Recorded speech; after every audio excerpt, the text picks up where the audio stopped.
What does it mean to let your website be a website? I'm chatting balancing creativity with SEO and marketing with Erin Norris, the founder of RubyWorks Co. Erin is the ultimate marketing partner, offering everything from branding and web design to SEO, copywriting, and email strategy. She is a curious learn-it-all with a fire signs drive and brings little sister energy to everything she does. Erin's background is just as impressive. She got her start as a brand manager at a startup, learning everything hands-on, trial by fire style, and she has been refining her skills ever since. I can't wait for her to share her journey and insights with us today. Welcome to Coffee and SEO, where we sit down for a coffee hour together and simplify SEO, making it super approachable for your business. I'm Taylor, your host and the founder of Aligned SEO. And at Aligned SEO, we specialize in helping photographers, creatives, and service providers get visible online and reach their dream clients through holistic SEO strategies. Whether you're looking to increase your Google rankings, attract more dream clients, or just make sense of SEO, I will be your SEO guide and bestie. So let's simplify SEO, align it with your goals, and get your website working just as hard as you do so you can get back to doing what you love.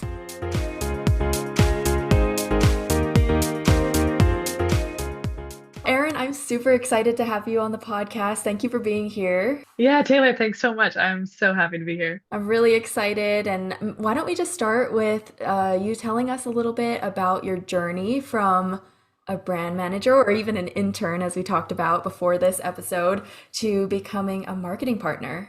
Yeah, so I always joke, and she loves this. I always joke that I get my audacity from my mother, but there are certain things that just feel like common sense to me that now, either with hindsight or more knowledge, about how people operate, it's not. So when I was a study abroad student when I'm 19, and I really loved where I was living. I liked the company, and I saw that there was an intern, so I decided I was going to be an intern next summer.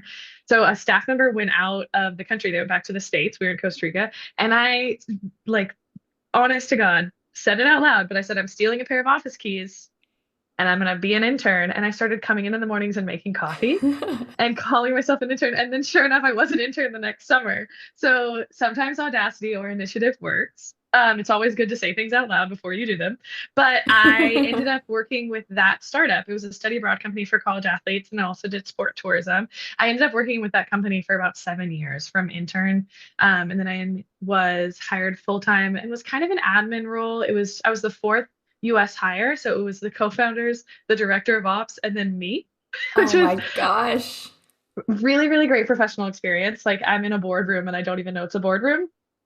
And then slowly took on more and more of all of the marketing until I was managing it as well as having my own sales portfolio. So it was Wow. like drinking from a fire hose for professional development and some of um, the best professional experience in terms of like learning really tangible skills. Because the majority of what I do now is what I was doing at the startup or different variations of it.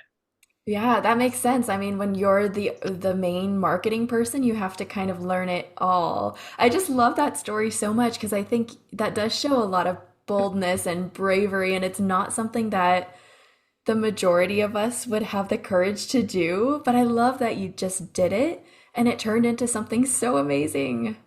Thank you. It was definitely just something I wanted, and I wasn't afraid Yeah. to go after it. And it made sense. Like I drink coffee and I need to be there in the morning, so I'll just be the first one.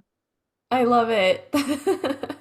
That's such an amazing story. And you did learn so much that I imagine, yeah, you brought it all together to create this Yeah. business. Yeah, I started cold calling at 24, and Wow. these were big ticket sales. So I am 25, 24, 25, 2 to 3 years into a full-time job trying to manage a sales pipeline where the lowest ticket offer I have is like 25,000. And Wow. like, or for individual sales, it would be like group travel, but for individual, it would be like 3 or 4 thousand for college athletes, like people that don't have huge budgets. So it's a huge consideration, like long term, a long sales cycle, a very like intense like relational sales process, super customized. Like it was really interesting. So I'm taking on all of those things while also one of the first things I did was redesign the sales proposals. Again, audacious slash initiative. I was kind of in the admin role and I hated the sales proposals. I just thought they were really ugly. And so I redesigned them in Canva. I was like an early Canva adopter in college. And then it's like 2015, 2016. So Canva is really taking off, but it's not as robust as it is now, but it was still a super powerful tool. And so I did that redesign and then I started doing other graphics and things. And then I had a funny conversation with one of the co-founders who pulled me aside in kind of a somber tone.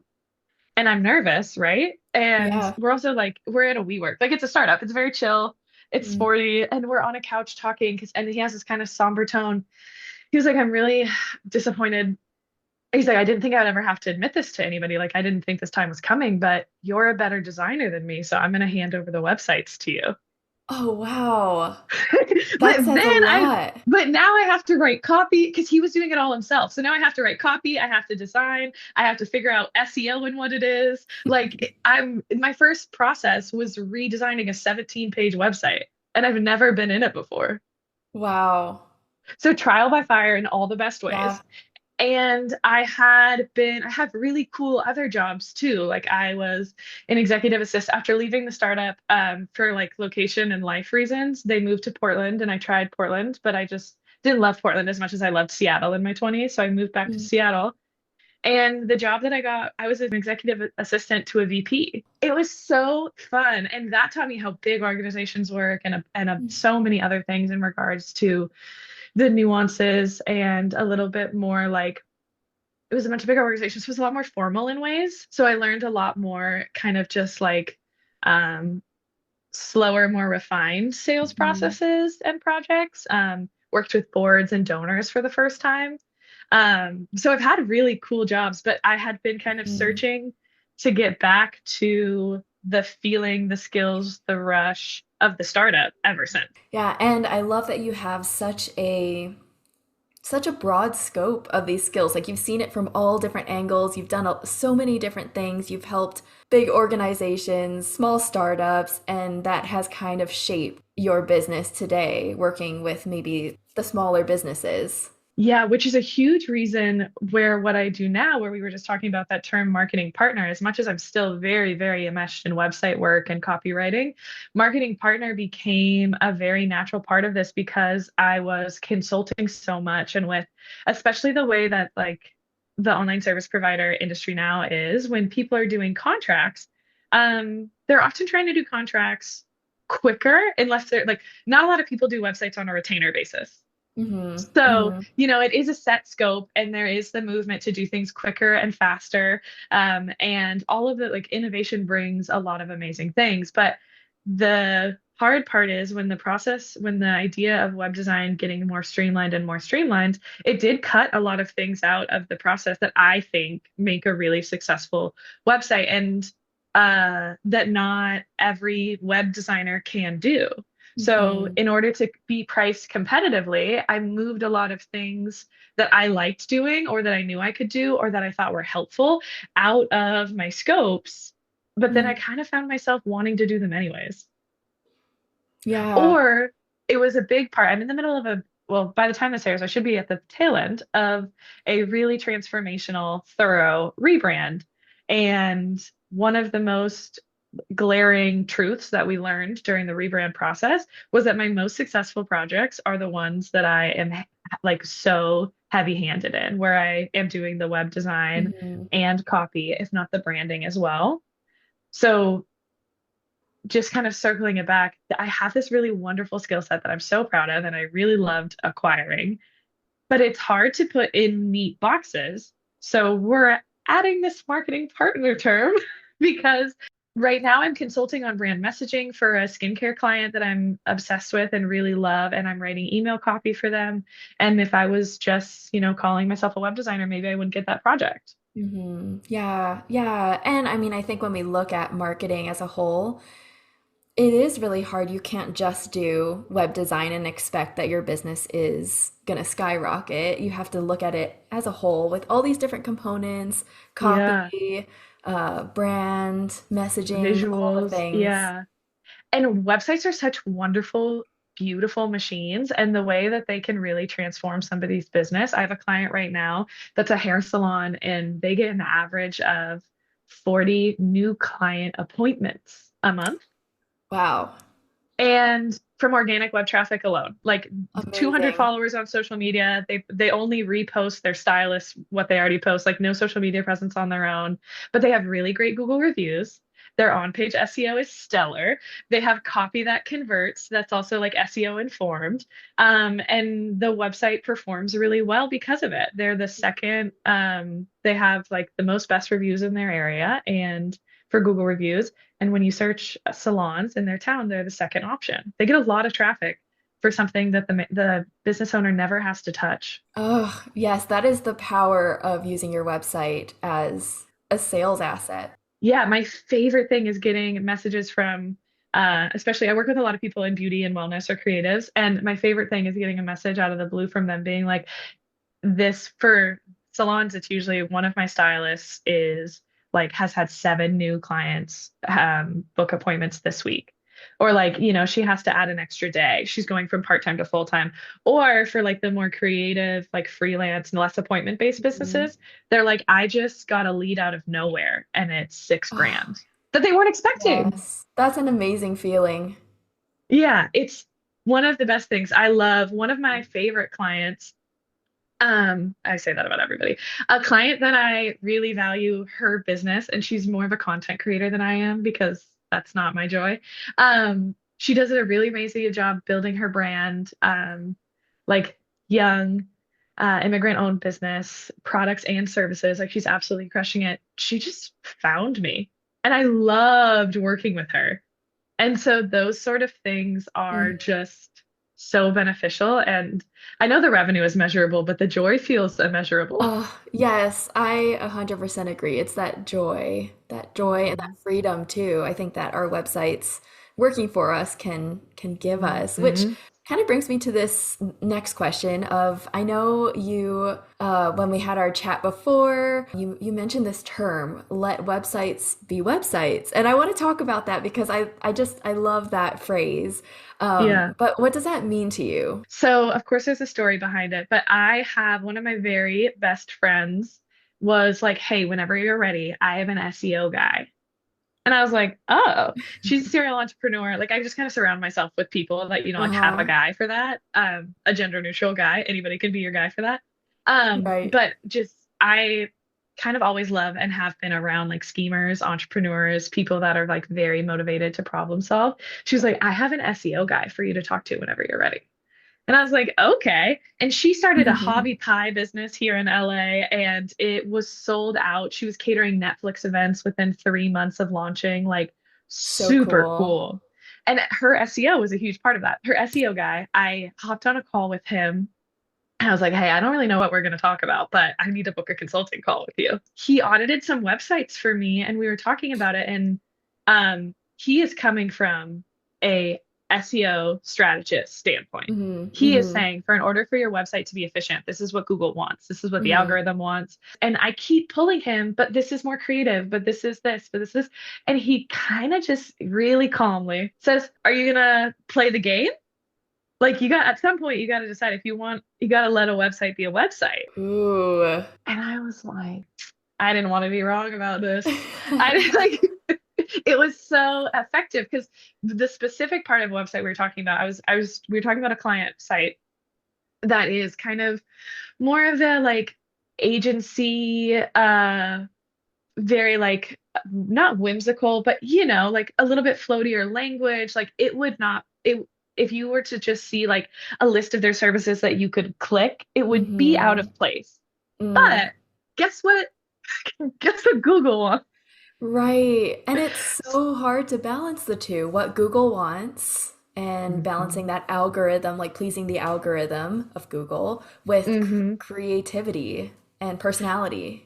Yeah, and that was so fun because then on this, probably one of the most beneficial consulting calls I have ever booked, I am like, hey, I'm a little stubborn on this. Can we just kind of go head to head? We had some healthy conflict around it. It was super fun.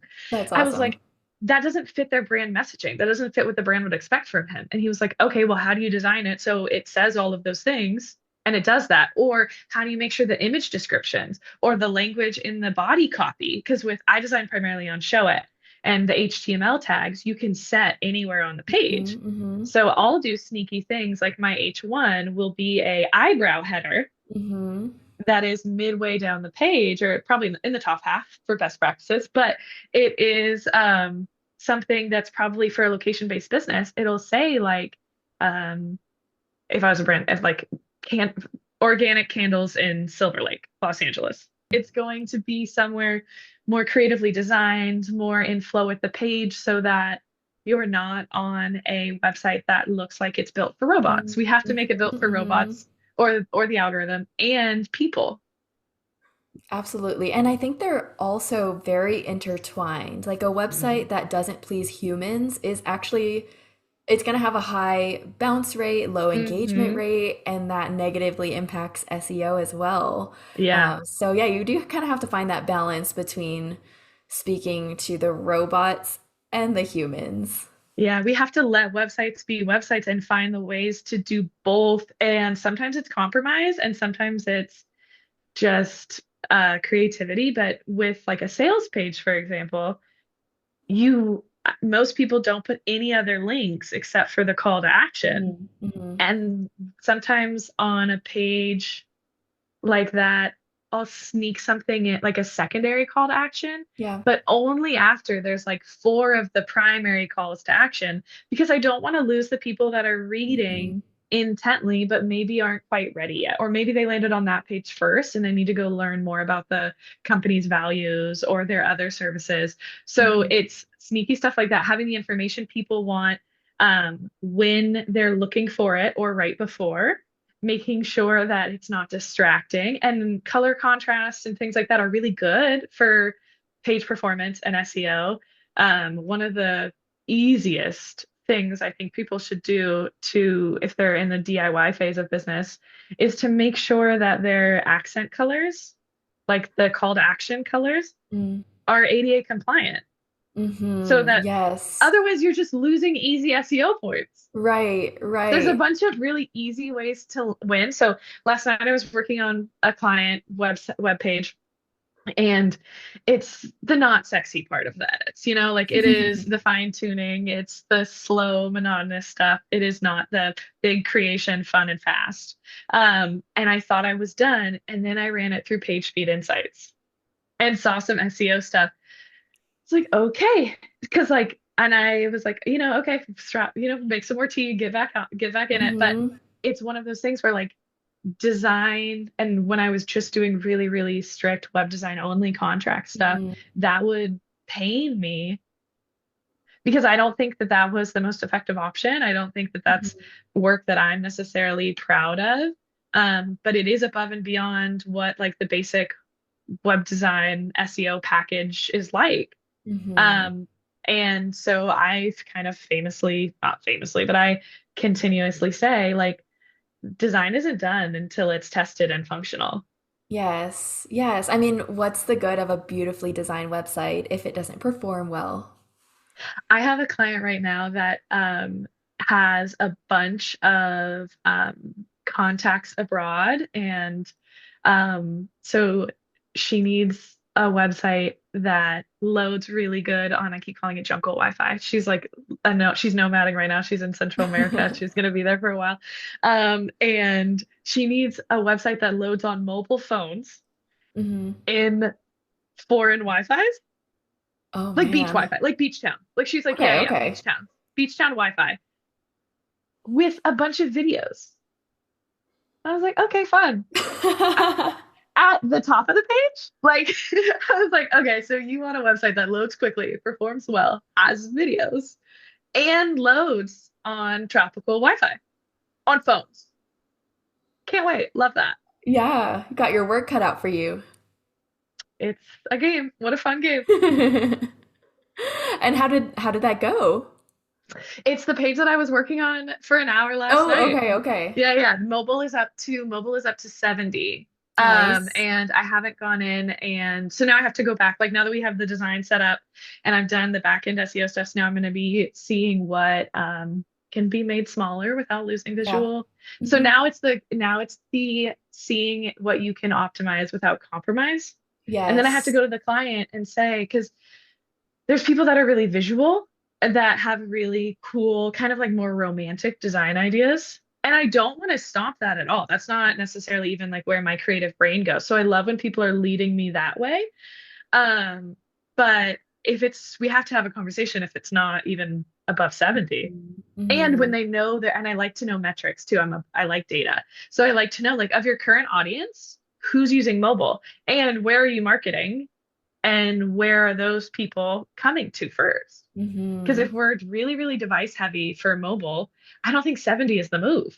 Hmm. Like I think we Hmm. need to have a website that performs better than that. I also Yeah. love Showit's help team. So I'll be like, Ooh, hey, this is yeah. at 60% and this is the error I'm getting. Can you help? I'm not afraid to ask questions. That's very clever because sometimes I think with Show It, it's hard to kind of figure out and satisfy all of those page speed requirements. And you don't like the platform itself. The startup was on Wix, so I was building a Mm, 17 page website on Wix. It had all the integrations. We needed everything in house and as cost effective as possible. So Wix was really great. Built another website for them on Wix because there's two businesses, etc. I did a lot on Squarespace as well. And Squarespace's help is also fantastic. I think one of the hardest things for business owners, especially in our industries, is when they're stuck, they'll sometimes people spend too much time trying to figure it out because the mhm. idea of calling for help, they don't understand that like help systems have gotten better.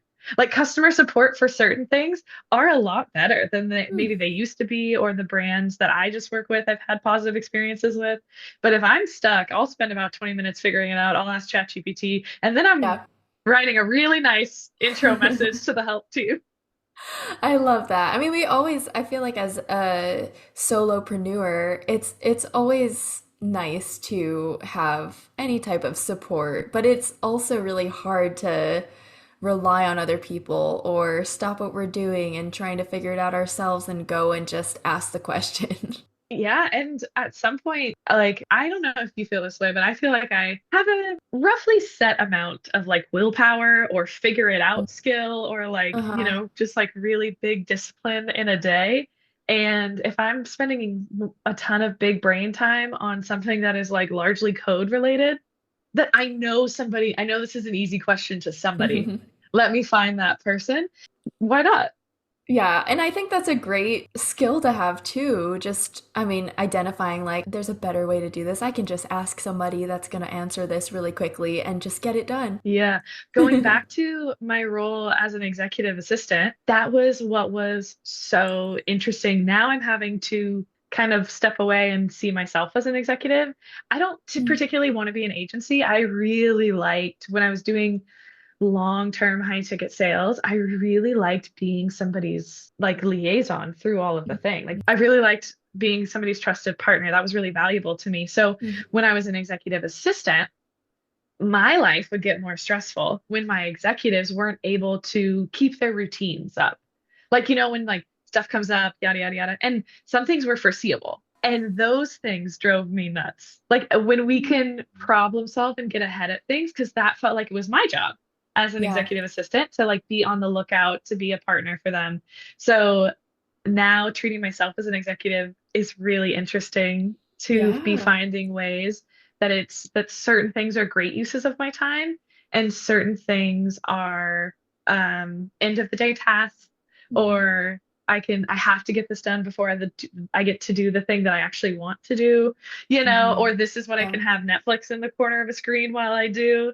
So I like to Mhm. batch similar tasks when I can, but learning and seeing firsthand and experiencing the consequences as an admin for inefficiencies or just like things when things get bogged down, I'm Mhm. typically looking for ways to expedite the learning, which brings me to service trades a lot.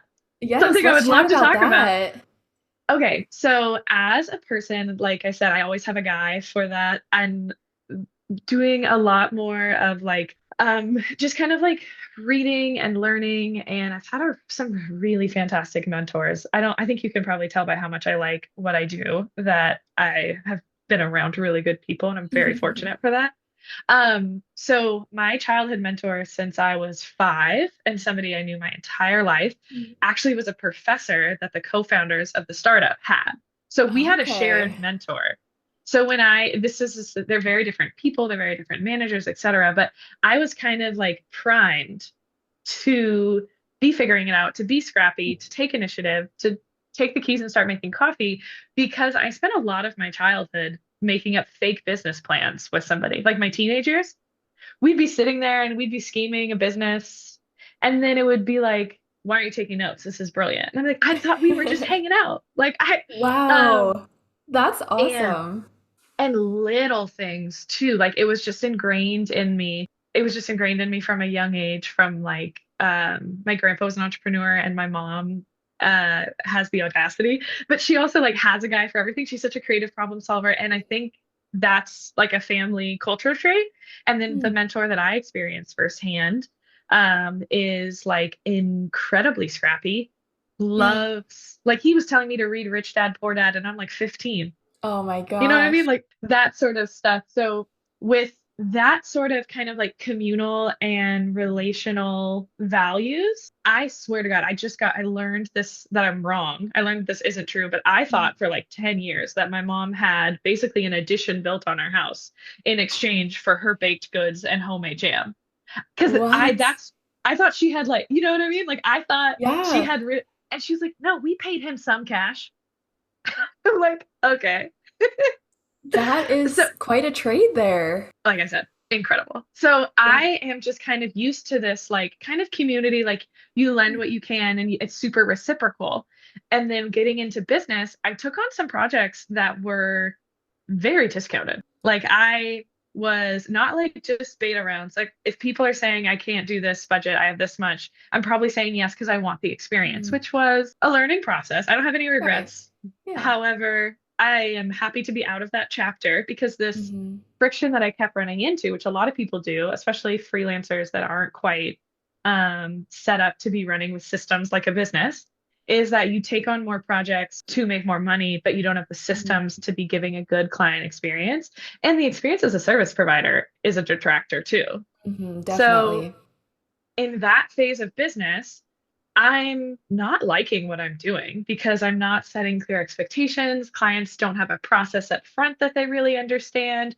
I'm having to rely on like screenshotting contracts back to them and being like, this is what we signed. Like, do we need to adjust it? And just like things like that, Ah, where a proper onboarding, like a welcome guide, a services guide, like those things, and just like more streamlined processes, those things would be really helpful. There's a period of time where I'm spending 3 hours on every mm. proposal for a website. Like phase one of RubyWorks Yes. was really, really interesting.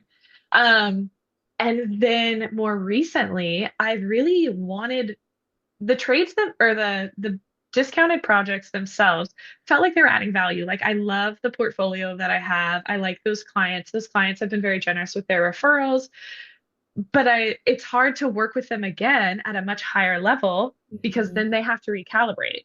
Hmm. It's like, hey, like let's not text, let's use Slack. Just like all of those little things. Whereas if the first experience was up to the par it is now, it would be Right. different. It's a So lot of adjustment. huge. And for business owners that are managing a business and then hiring out, adjustments are taxing. Mm. So that is like one thing. So then in phase two, it was brought up to me by a friend that offered me a trade for a website, and I really want it for a one-page website, like something super simple Okay. with a timeline that was expedited. Like, hey, if you can get this done in the next month, I'll do your entire client process. Like I will do everything. Um, and I would like to offer you this for it. And I was like, you know what? Hell yeah. Yeah. So I was kind of booked and busy at the time. So it's like, I Uh-huh. need us to follow my regular services. And they were like, Hmm. yeah, I want your client experience. Somebody that had a little bit more experience here was like, yeah, obviously it's a services trade. I want to experience your services. And I was like, great. So contract, Mhm. everything, full client experience, and it's just $0. And the contract is Amazing. listed, the exact terms of the service agreement are very clear. Like Mhm. this happens in this chunk, and then this happens in this chunk. And if one of those chunks doesn't happen, these are the consequences that we've signed. So doing it Mm. that way makes it feel really safe too. And Yeah. if all goes to plan, like I've done a couple services trades with people that I consider friends. And as much as it felt weird to send a contract to a friend the first time, as soon as you explain, like, hey, you're going to go through my client process, let me know if you have any questions, but it's going to make everybody's experience way better. Mm. And then you actually know what I do for work. And Oh, that's so cool. yeah, the last person I said that to was like, oh my God, I can't wait to sign this. I know it's going to be good. And I was like, okay. Oh. So not only was it helpful to take the feeling that I wanted in terms of like communal and kind of like scrappy kind of trades that would exist anyways, it also really, really allows me to see how people value my skills Hmm. because my friends, people that I care about are saying, hey, I want to, I want you to get your full price thing in exchange for my full price thing. So that's the other kind of secret sauce to services trades that have been really effective for me Hmm. is ensuring that you're getting the full price value. So if Hmm. we were doing a trade, it would be either your hourly rate or a package of yours full price in exchange for a comparable amount of my for full price, whatever you wanted. And in order to agree and sign that, I have to be willing to admit that my services are worth the hourly rate that I put on that. Yeah, that seems like a really fair way to determine it. I know it can get really complicated, especially with personal contacts. So having it be Yeah. just full price experience, like Hmm. that seems like a way to mitigate some of the awkwardness that could come up. Exactly. And I have a bit of Miss Frizzle energy. Like I'm kind of like bubbly and fun. And I also am like extremely logical. So when I use Slack with my clients, email Slack, but like Slack is the messaging. Hmm. And so it's super helpful when I have a real life person because I ran into somebody and I was like, oh my gosh. And I was so excited to see them like, oh, I owe you an email. And I was like, I don't want to do that. I really don't. Like, we can just be happy to see each other. Text Hmm. can be real life. Yeah. And then at the very end of a contact, like if we're hanging out and I see you, then I'm like, okay, well, I'm gonna have a go. By the way, like, are you gonna get to that Slack soon? But it's its container Yeah. because I am also a person that I've seen the consequences of family businesses that fall apart and relationships are, suffer or ruined. So those types of things are really hard, but creating a container that it's contained and Yeah. safe in is so freeing because then it's um it's not that they're a terrible friend or a terrible person. It's like that contract didn't work out and we have Hmm. to rectify it. It has its place. So it felt less risky. It feels more Yeah. empowering. It feels fair to everybody and it feels transparent, which, as you know, as a service provider, the more transparency and the more clear the expectations are on the front end, Hmm. often the smoother it is. Yes, 100%. That is really good advice too, I think, about containerizing and kind of creating that boundary between like everyday personal life, friendship, relationship, and Yeah. like this agreement and the business side. I think that's so important. Like it just gets so complicated sometimes, and having these expectations for the trade and communication Yeah. sounds like a really great, yeah, really great solution to that. Thanks. It's been transformational, mostly like on the internal side right now. It will come to light Mhm. and be in the marketing side of things, but as well really soon here. But it's been incredibly helpful. It also feels, as somebody who grew up as an athlete and then worked at a startup that felt like a very team oriented, it's also really helpful to feel like I have people in my corner. Because Yes. for a lot of trades, what's easiest is to do hour per hour at different rates. So your rate and my rate, we both just Mhm. track our hours and we try to get the total, to zero out Mhm. at the end. So that means if I get stuck and I have a question, I still have people that are really smart that Mhm. are kind of on retainer, if you will, that I Yeah. can ask for help from. It feels like more of a team, which is way more motivating for me as I'm in my apartment all the time staring at a computer screen. And also, like, makes it feel like a real business. Yeah, yeah, I love that. I mean, I feel like running a business solo can be lonely sometimes, Yeah. and everything is on our shoulders, and so having Hmm. people in your corner, yeah, that is really incredible that you've built such a great community and support system for all these different types of services. Thank you. It's been really fun. It also is super helpful we talk about SEO as a tool or a machine for like great leads or kind of like not free, but they're not necessarily paid if they're just coming from organic searches. So when people get a website and it's continuously bringing them leads from organic searches, that's like free leads. And then when with the handful of service trades that I've done and the ones that I have kind of like on the front burner, like Uh-huh. in the future, there's great networking opportunities because I'm doing it with Oh, other service totally. providers. So Yes. there's a photographer that I am working with, and we don't have like a set end date on the trade. Mm. We are going to like check in, and there's an automated check-in process, like there's reminders, but we're going to check in once a quarter.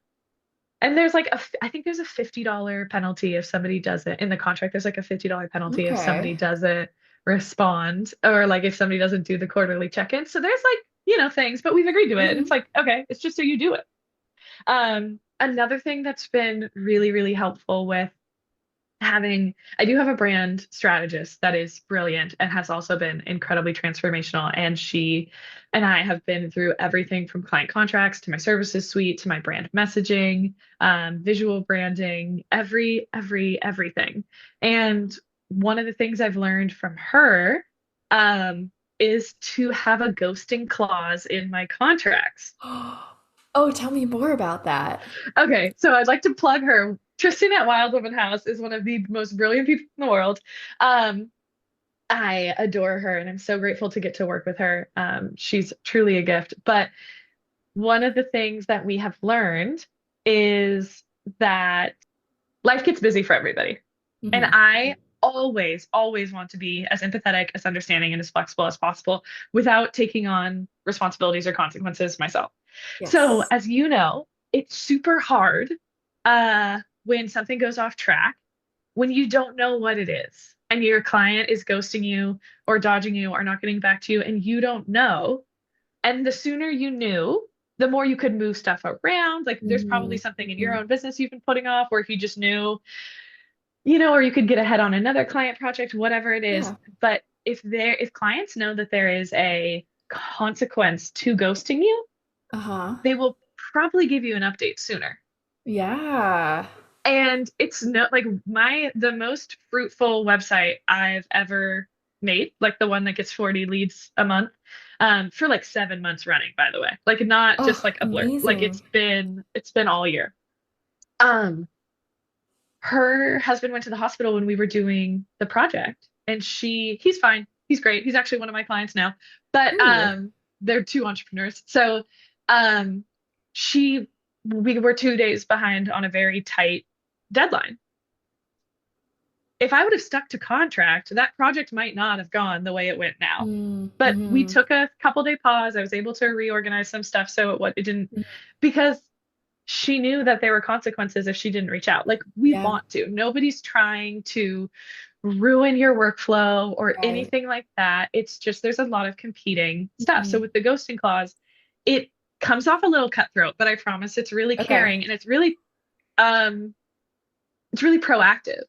Yeah. Depending on the project, you can do however long you want. But like for me, a project drops dead at some point if the Hmm. client hasn't at least emailed me. All you have to do is to keep the project afloat is say, hey, I need more time, and then I'll work with you. But ghosting is whether it's 2 weeks or whatever the time frame is. Hmm. After that, whatever's in the contract and whatever they just initialed by, because I make sure that they see it, Hmm. Hmm. then you have to pay a reopening fee. It's a natural consequence. It's not necessarily you can do it where the project is forfeited and they still owe the money. Like you can do it in whichever way you want, but another really easy way is just to do a reopening fee. Hmm. Yeah, I really like that. Yeah, I see these are the things that like I love talking about, but it's not quite web design. So I really Yeah, needed yeah, to yeah. add.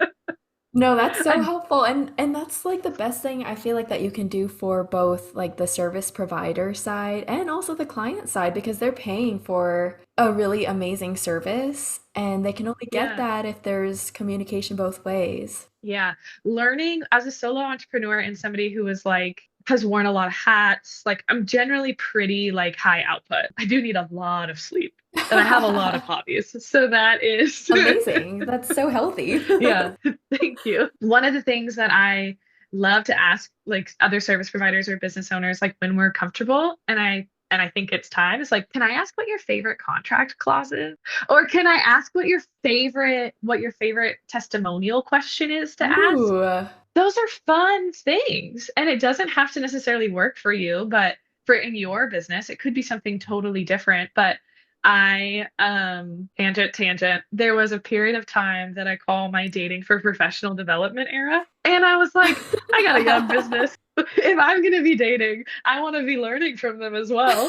So I was prioritizing people that had really cool jobs.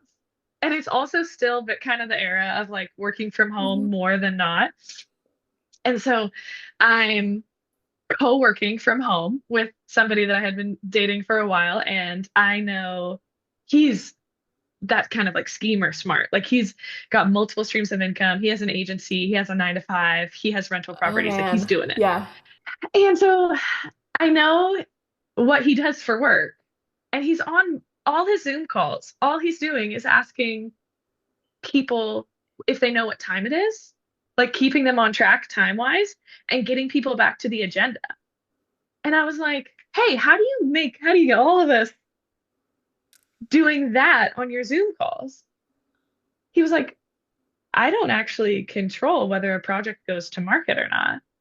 All I can control is how people feel when they work with me. Mm. And generally, if a project is on track and on timeline and people feel like their time is valued, they like working with you. He's like, and his role on calls, like he was more of a consultant. So if he's not actively speaking up and consulting on the call, then he's there for Mhm. transparency. And the value he can add is keeping the time. That's the value he can add. So Ooh. this idea that like when people are calm, projects go better Mhm. was really, really Mhm. ingrained in me. And by this point in the conversation, I love the idea of working smarter, not harder, Mhm. and creating efficiency. So we are better service providers. We are better project managers. We are better just people when we don't feel out of place and all like Mhm. jittery and jolty. So the idea of moving projects around in timelines is totally normal and a very Yeah. real part of being a human and being a business owner that cares about their clients.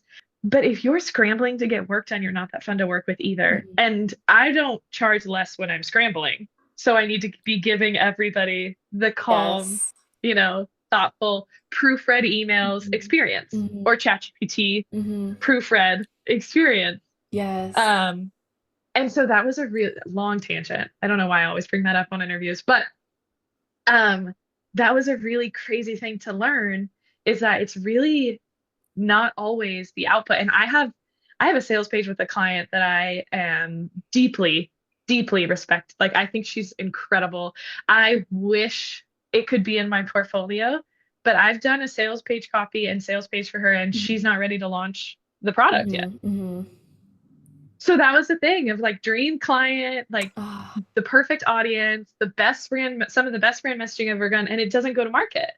So I can't actually control that. yeah. But we want to work together again already. She could refer me. Yeah. So her experience is really paramount.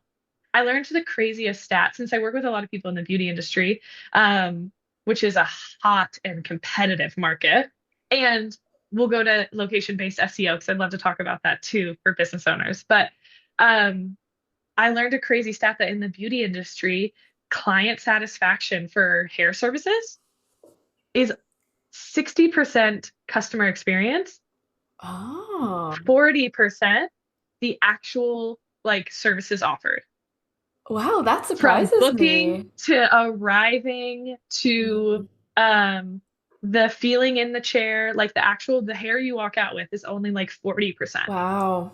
The other thing that I'll say about that is for client experience being so controllable, but also so valuable, is that's why for service-based businesses that are in beauty and they're location-based, I almost always have a new client page on the website. New Mm-hmm. clients.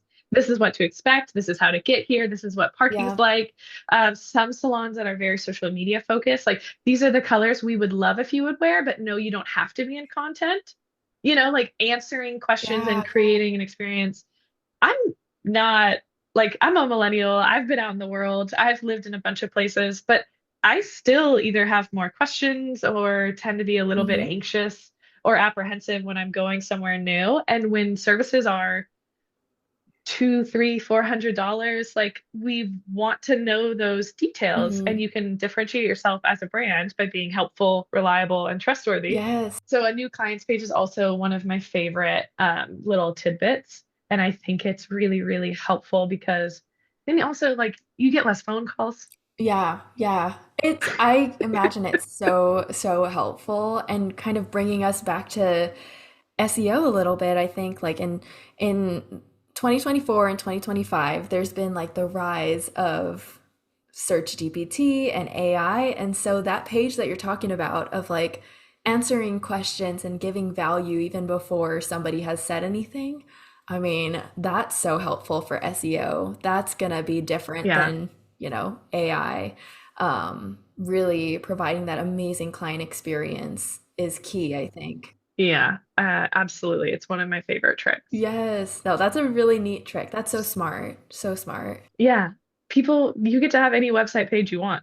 I have a whole website strategy, especially for beauty industry and location-based service providers that's probably episode two, but there is a ton of value in knowing what your ideal clients are looking for and providing the information. Like price transparency is one thing, Hmm.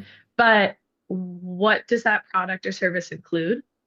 What time do I need to be there? Hmm. And not in a really long, lengthy way. Like websites for a while were like index cards Hmm. where there was like three sentences and one for everything because you wanted domain authority or you wanted to have a page for each idea that you had. Like it was really minimal page, maximum amount of pages and minimal content.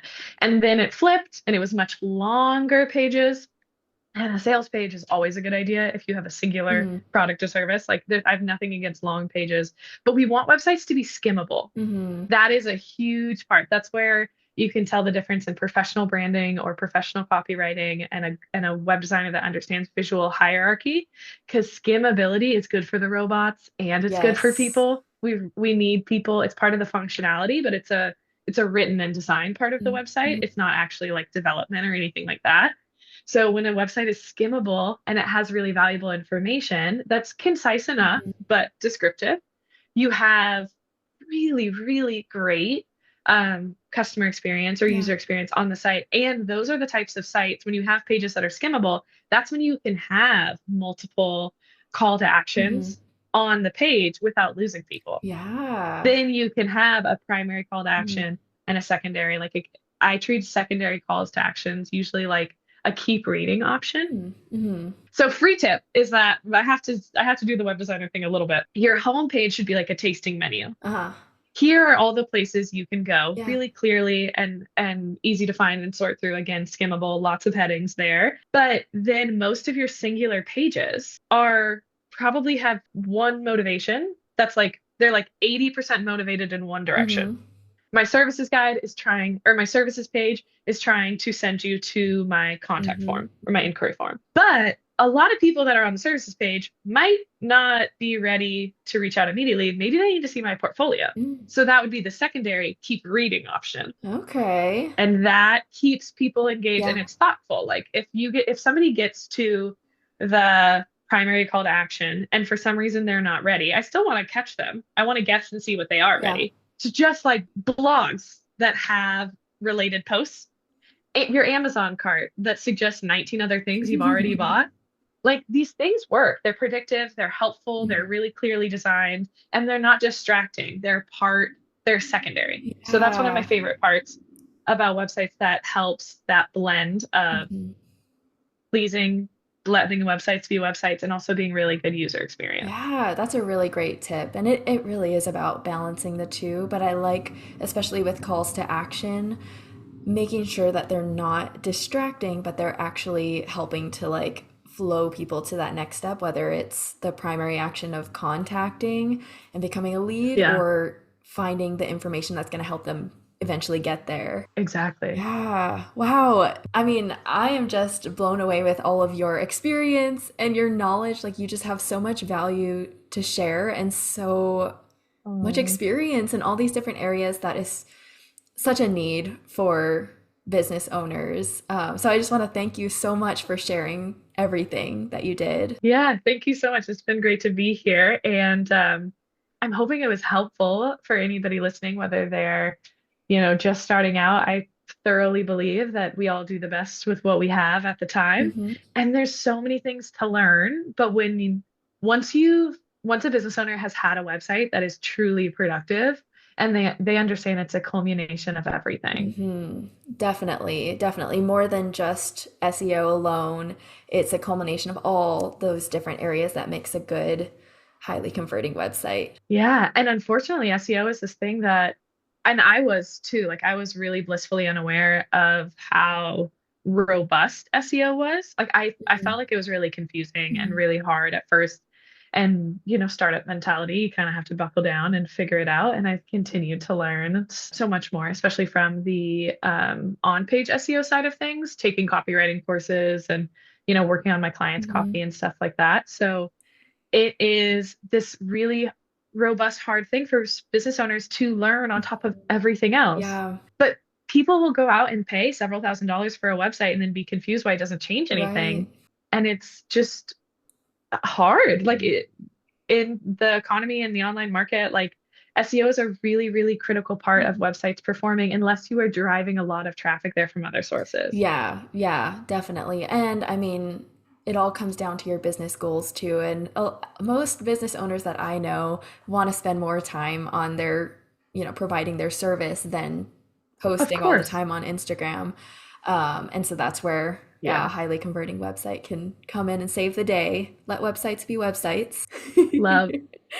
Awesome. Well, for those people, listeners that might want to hear a little bit more about your services, can you briefly, just quickly share about like your most popular services that you offer? Yeah, of course. So you can find me at rubyworks.co for Instagram and my website as well. So my website is rubyworks.co. I'm on Substack. I got an email newsletter called Weird Magic that is 90 weeks running and has a lifetime open rate of 65%. So Ooh, it's highly read. Yeah, it's opened a lot. It's mostly storytelling. So if you just want to chat and hang out online, Instagram and my email list is kind of the way to go. But as far as services go, I love working with business owners that really kind of jive with this whole like do better, learn, and find ways to be efficient and fun. So a lot of ways that I work with people are a combination of web design and copywriting or brand messaging and copywriting. I also do branding. Um, and I really, really like we can do project-based work, which would be like, hey, I need a 6-page website and copy. Or if you're looking for more of that marketing partner side of things, then there's like monthly retainer options. And then I would be a part of your team with you consistently. nice. And per the conversations we've had about customer experience, there's really, really clear examples of how being a retainer client would Mm-hmm. would work out for you and the cadence and rhythms of it. Mm-hmm, definitely. I mean, we're always in need of, I mean, you offer such a broad like service suite that, I mean, there's always Thank something you. that's needed there. And for listeners, I'm going to link all of Erin's information below and you can connect with her.